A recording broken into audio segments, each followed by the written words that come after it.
Assalamualaikum warahmatullahi wabarakatuh. Nah, halo teman-teman, selamat datang di acara kesayangan kita, Omah, obrolan mahasiswa. Nah, jadi pada obrolan mahasiswa kita kali ini, di sini kita akan membahas sebuah kasus yang dialami oleh PT KAI atau PT Kereta Api Indonesia. Nah, sebelum kita membahas ke kasus tersebut, izinkan saya untuk memperkenalkan diri terlebih dahulu nih. Nah, perkenalkan, nama saya Ahmad Faris Arafiu.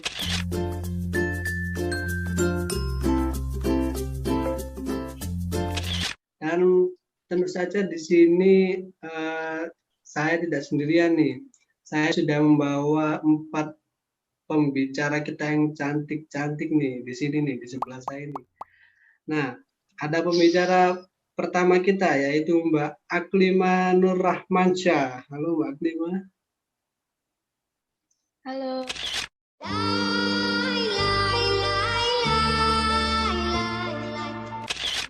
Nah, selanjutnya ada Mbak Septiniar Dwi Kurniawati. Hai.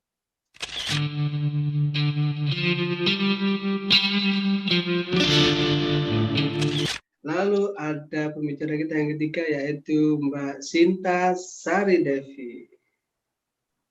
Iya, halo.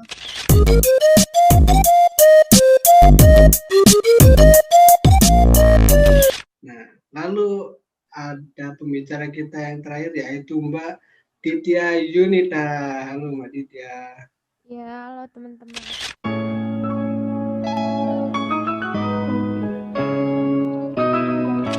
Oke, jadi sebelum saya membahas kasus ini, saya akan menjelaskan profil singkat dari PT KAI terlebih dahulu ya. Nah, jadi PT KAI ini itu adalah badan usaha milik negara yang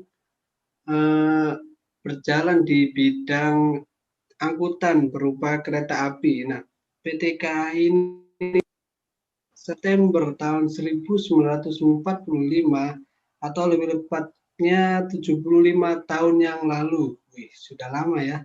Nah, lalu saya akan membahas kasusnya langsung nih. Jadi PT KAI ini tuh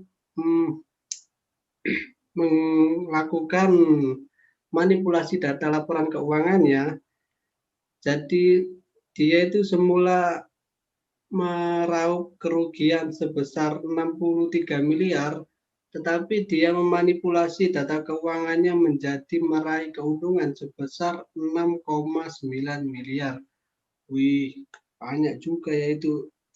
Aduh.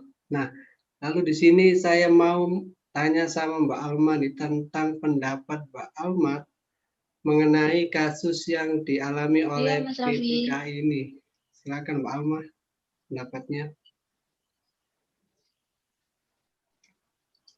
Ya, seperti yang sudah dikatakan oleh Mas Raffi tadi, bahwa memang PT KAI ini melakukan kesalahan dalam penyusunan laporan keuangan, yang mana seharusnya laporan keuangan itu dibuat bertujuan untuk sebagai alat pertanggungjawaban manajemen, juga sebagai bahan pertimbangan yang mendukung dalam pengambilan keputusan. Tetapi dalam kasus ini, manajemen PT KAI telah memanipulasi laporan keuangan tersebut, sehingga laporan keuangan yang dihasilkan itu tidak menunjukkan kinerja perusahaan yang sesungguhnya. Begitu, Mas Raffi. Oke, di sini saya setuju sama pendapatnya Mbak Alma. Memang tujuannya dibuat laporan keuangan itu kan selain untuk alat pertanggungjawaban manajemen, juga sebagai bahan pertimbangan yang mendukung dalam pengambilan keputusan. Tetapi ya dalam kasus ini itu masalahnya manajemen itu memanipulasi laporan keuangan. Jadi laporan keuangan yang dilakukan itu tidak menunjukkan kinerja perusahaan yang sesungguhnya, gitu Mas Rafiu. Oke. Jadi di sini Mbak Septi setuju sama pendapatnya Mbak Alma ya tentang kasus ini. Oke, jadi Iya benar. terus saya mau tanya lagi sama Mbak Mbak Alma nih tentang apa sih yang menyebabkan kasus ini itu terjadi atau awal mulanya lah yang membuat PT KAI ini tuh melakukan manipulasi pada laporan keuangannya? Silakan Mbak Alma. Ya, jadi kasus ini berawal dari perbedaan pendapat antara manajemen sama komisaris, khususnya ketua komite audit, di mana komisarisnya itu menolak menyetujui dan menandatangani laporan keuangan yang udah diaudit sama auditor eksternal. Dan komisaris meminta buat dilakukan audit ulang, biar laporan keuangannya ini bisa disajikan secara transparan dan sesuai dengan fakta yang ada. Ternyata setelah dilakukan audit ulang, terdapat beberapa perbedaan, yaitu perbedaannya yang pertama, manajemen PT KAI tidak melakukan percadangan kerugian terhadap kemungkinan tidak tertagihnya kewajiban pajak yang seharusnya sudah diberikan kepada pelanggan pada saat jasa angkutannya diberikan pada tahun 98 sampai 2005. Lalu yang kedua, bantuan pemerintah yang belum ditentukan statusnya sebesar 674,5 miliar dan penyertaan modal negara atau PMN-nya sebesar 70 miliar oleh manajemen PT KAI dalam neraca per 31 Desember 2005 merupakan bagian dari hutang. Akan tetapi, pendapat berbeda dikemukakan sama komisaris PT KAI yaitu Hekinus Manao bahwa bantuan penyertaan modal harus disajikan sebagai bagian dari modal perseroan. Begitu Mas Raffi. Oke, begitu ya Mbak Alma. Jadi intinya itu terjadinya karena perbedaan pendapat antara manajemen dan komisarisnya ya. Nah, lalu selanjutnya saya mau tanya ke Mbak Sinta nih. Selain dari 2 poin tadi, 2 perbedaan pendapat tadi, apakah ada hal-hal lain lah yang menyebabkan timbulnya dari kasus PT KAI ini? Silakan Mbak Sinta. Nah, iya. Memang kasus ini itu terjadi bukan hanya karena dua Mohon hal maaf Mbak Sinta, suaranya pelan. Ya, memang kasus ini itu bukan hanya terjadi karena dua kasus, dua hal yang disebutkan oleh Mbak Alma tadi, tapi ada hal lain. Nah, yang saya ketahui, hal lain yang menyebabkan kasus ini itu seperti terjadinya penurunan nilai persediaan suku cadang dan juga perlengkapan sebesar 24 miliar. Yang diketahui pada saat melakukan inventaris pada tahun 2002. Nah, di sini manajemen PT KAI mengakuinya sebagai kerugian bertahap selama 5 tahun. Pada akhir 2005, ini itu masih tersisa saldo penurunan nilai yang belum dibebankan sebagai kerugian sebesar 6 miliar. Nah, yang seharusnya dibebankan seluruhnya dalam tahun 2005. Tapi di sini PT KAI itu tidak melakukan pembebanan tersebut. Kemudian ada juga mengenai masalah piutang PPN. Per 31 Desember 2005,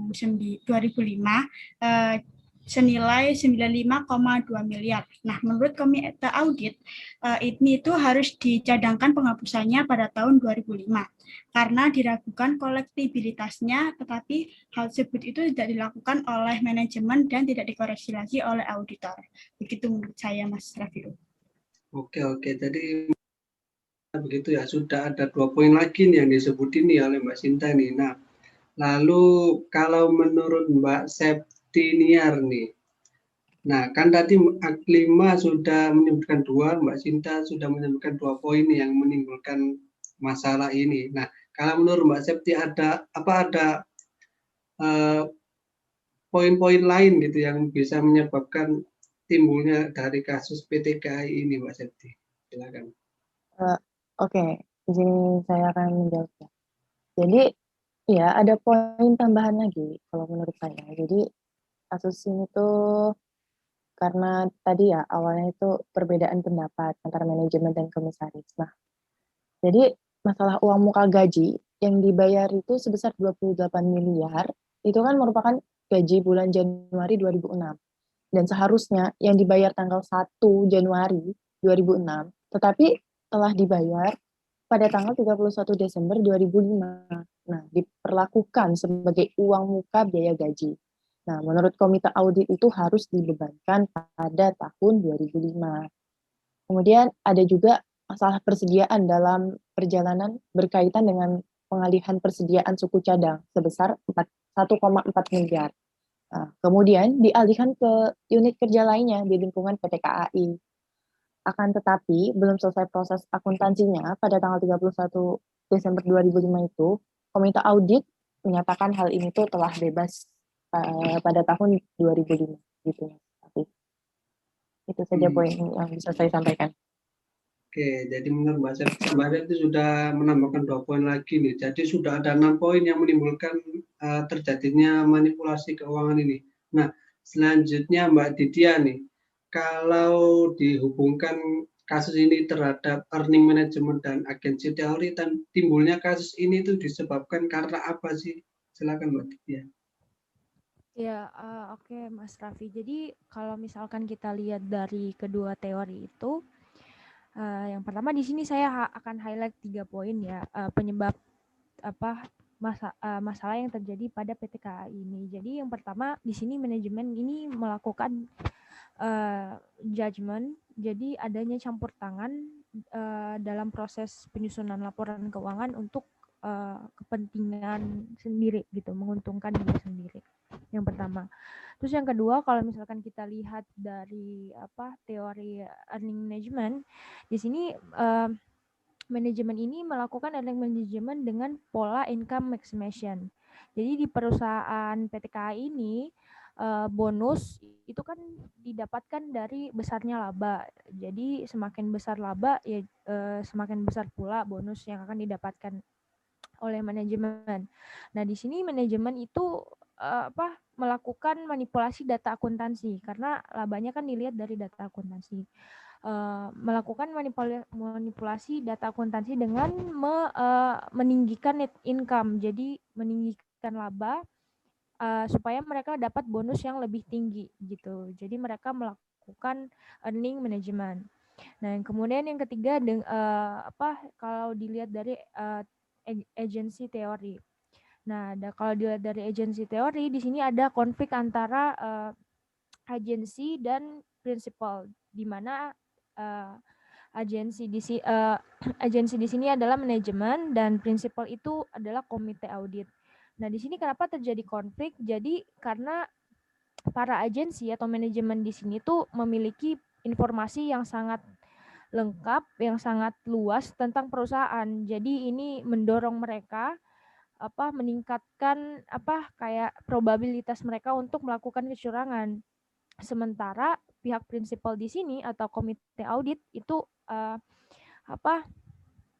kesusahan karena mereka kan nggak bisa gitu memonitor apa yang dilakukan manajemen dengan pada saat manajemen melakukan manipulasi laporan keuangan gitu, Mas Raffi.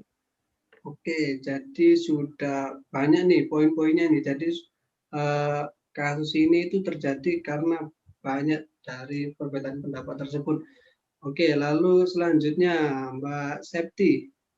Nah, kalau di sini dalam kasus ini bagaimana sih peran auditornya dalam kasus ini? Oke, saya akan menjawab ya. Jadi auditor itu ya sangat berperan. Nah, tetapi auditor internal itu tidak berperan aktif dalam proses audit ini. Yang lebih berperan itu hanya audit eksternal. Nah, saya jelaskan sedikit ya.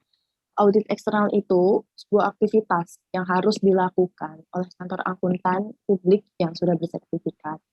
Nah, kemudian komite audit itu tidak ikut dalam proses penunjukan auditor, sehingga tidak terlibat dalam proses audit.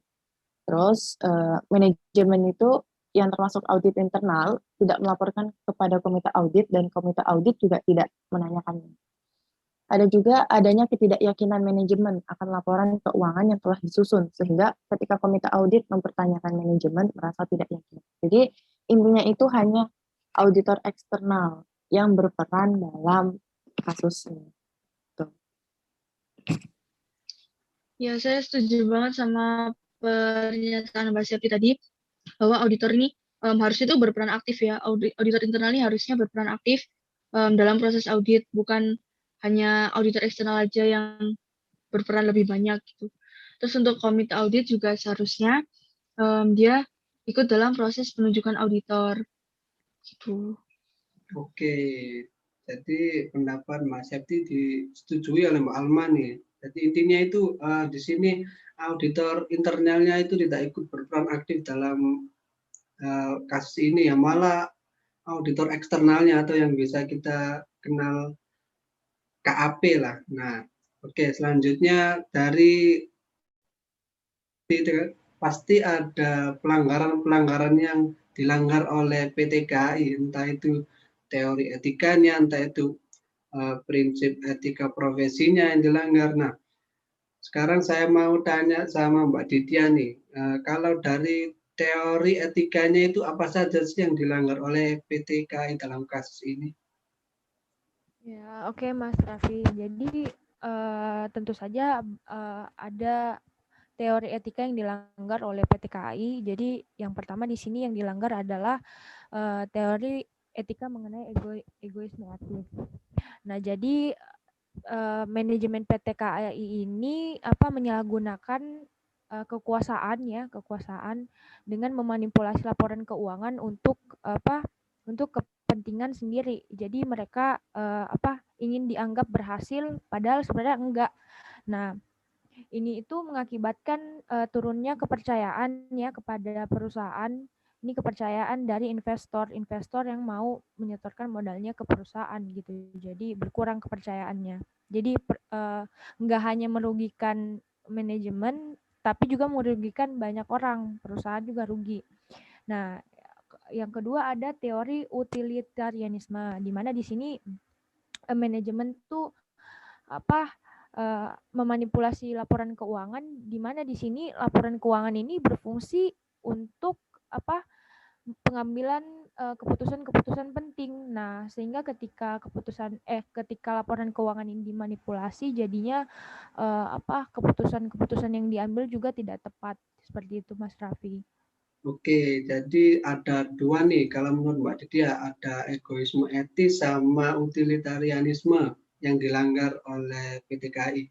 Nah, lalu Mbak Septi, nah selain dua poin yang dilanggar tadi, apakah ada yang dilanggar lagi teori etikanya oleh PT KAI?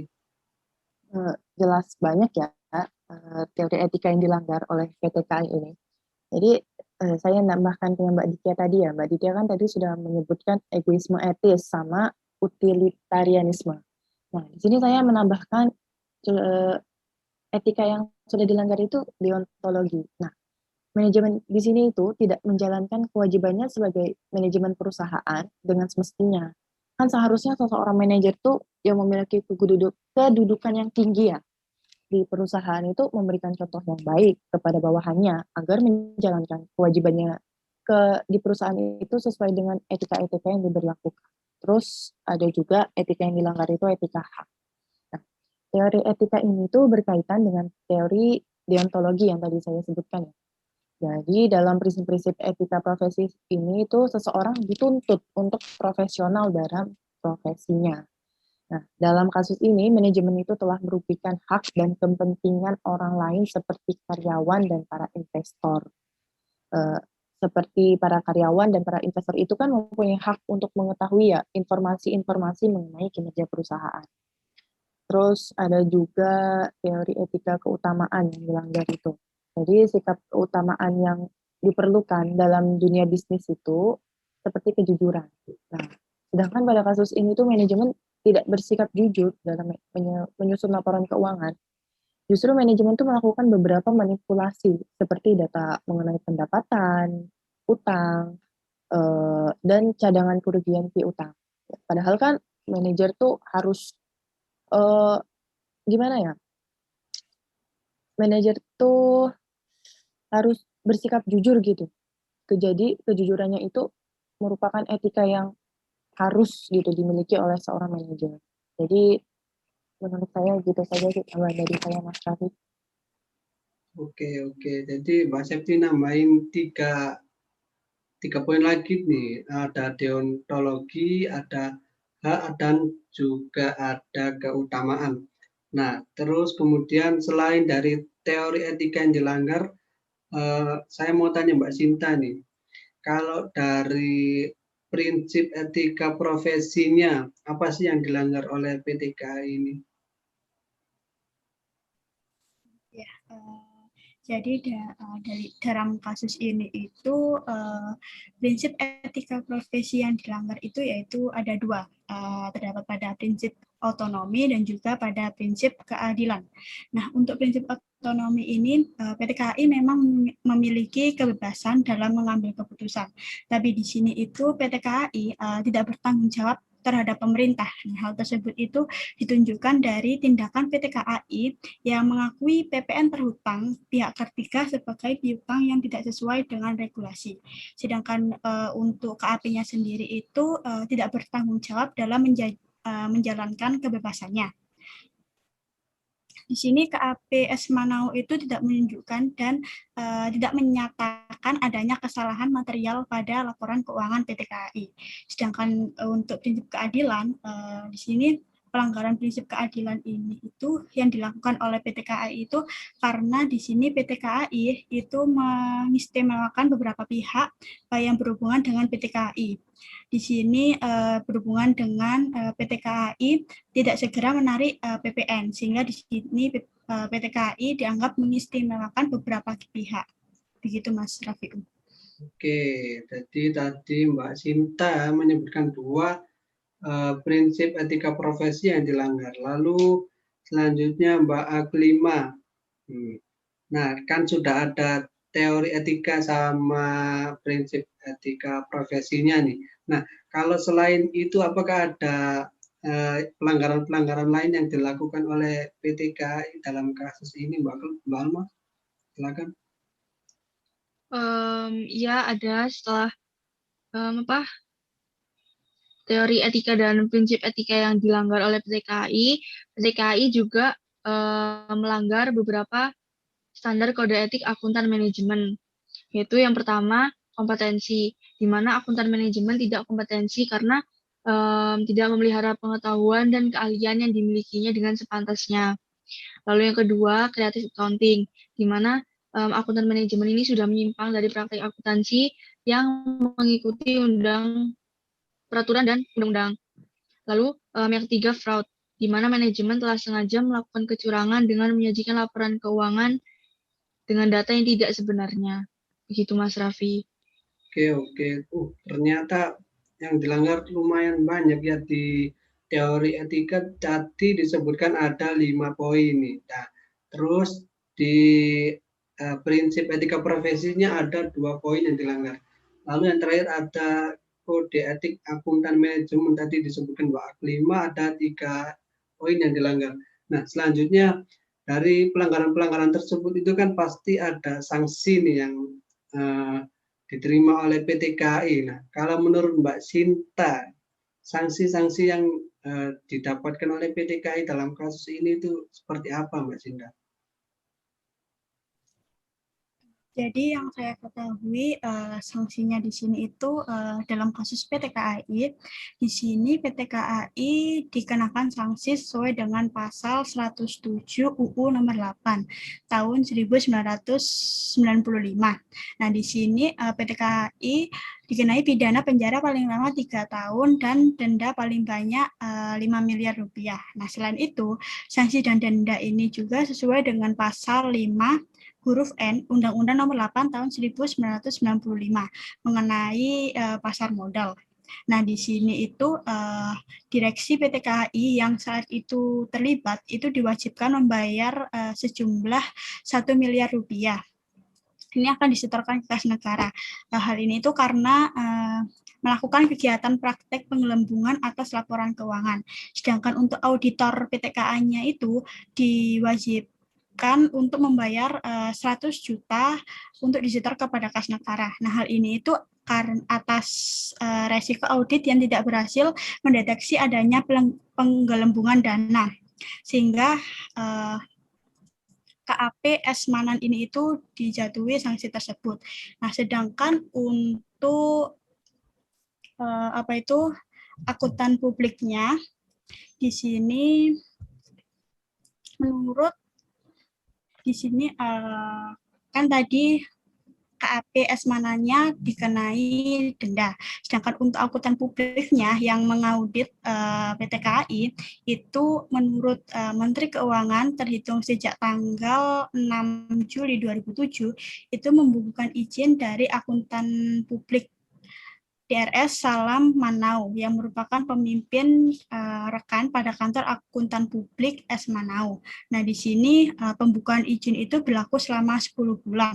Nah, hal tersebut dituangkan melalui keputusan Menku nomor 500/AM-1/2007.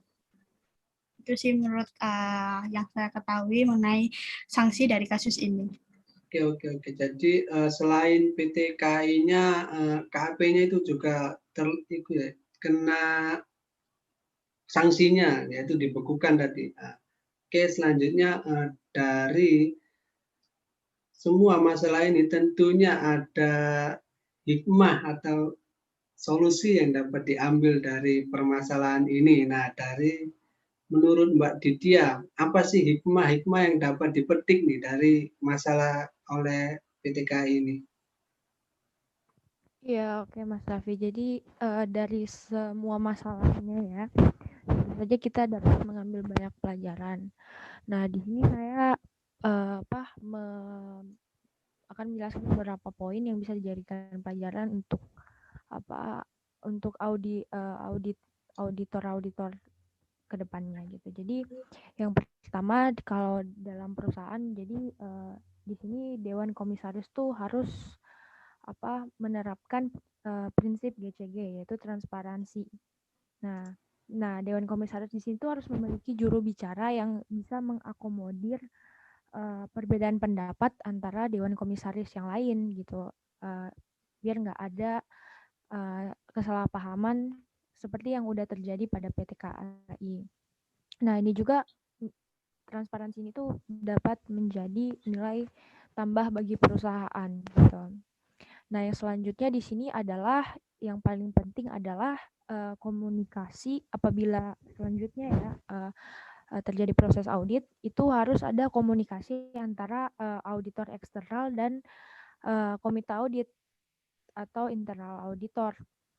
Nah, di sini kan kita lihat dari pada saat proses audit PT KAI, di situ ada beberapa kendala komunikasi, di mana di sini tuh auditor internal dengan komite audit di sini tuh belum pernah melakukan komunikasi sekalipun pada saat proses audit.